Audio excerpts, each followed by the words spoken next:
great again, and we put Donald J. Trump back in the White House where he belongs, and Ohio dog, Jamie Vance, in Vice President. But Bernie. How did we mention Bernie? And I think it's happening again. We know that this party is not a social club. We enjoy each other's company. But this party is a mission-based organization. That mission's clear. We elect people who share our values. We hold them accountable to actually govern as conservatives. And when we do that work, Ohio will be stronger.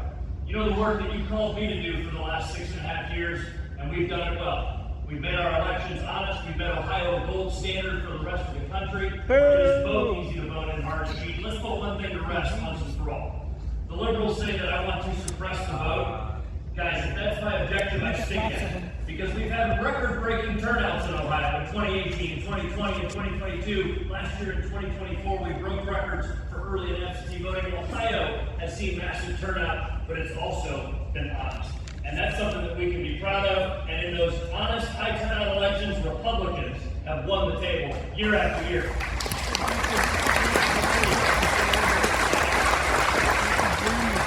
A new role and that is to run for the office of Auditor of State.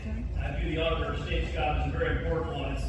It's the office that's focused on catching crooks that are stealing public money and making sure they go where they belong, and that is in a jail cell.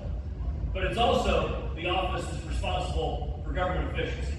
Sound efficient? Sound familiar? Ohio Doge. That's my vision for the Auditor of State's office. And if you're watching, just a moment, I'm going to ask you to stand so that we can say the Pledge of Allegiance. But before we do that, I drove this morning from Kansas City, Missouri. I was there for my daughter's volleyball tournament over the weekend.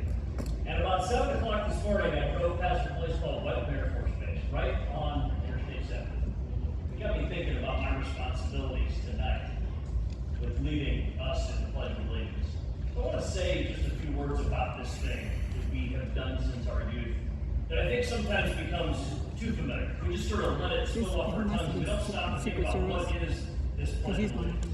It is a solemn promise of loyalty to this flag and to the republic for which it stands. And I take that very seriously. This is the flag that has flown atop some of the world's most impressive buildings. Many of us have it flying in front of our homes.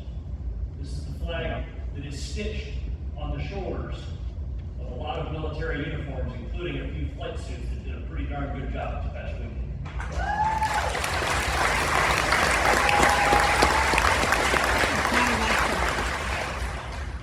And for my fellow veterans, you may have, like I, seen this flag gently folded and placed in the hands that are grieving with them. You know what this flag means. But when we pledge allegiance to the republic for which it stands, we're also pledging to love this country. To love what this country stands for human freedom. That our rights don't come from government, they come from God Almighty. And that's what we're pledging. And so here in America's heartland, we kneel for God. But all who are able stand for the Pledge of Allegiance. And so if you would, please, rise and remain standing for after the Pledge of Allegiance, we're going to be doing the national anthem. And join me in making this solemn pledge.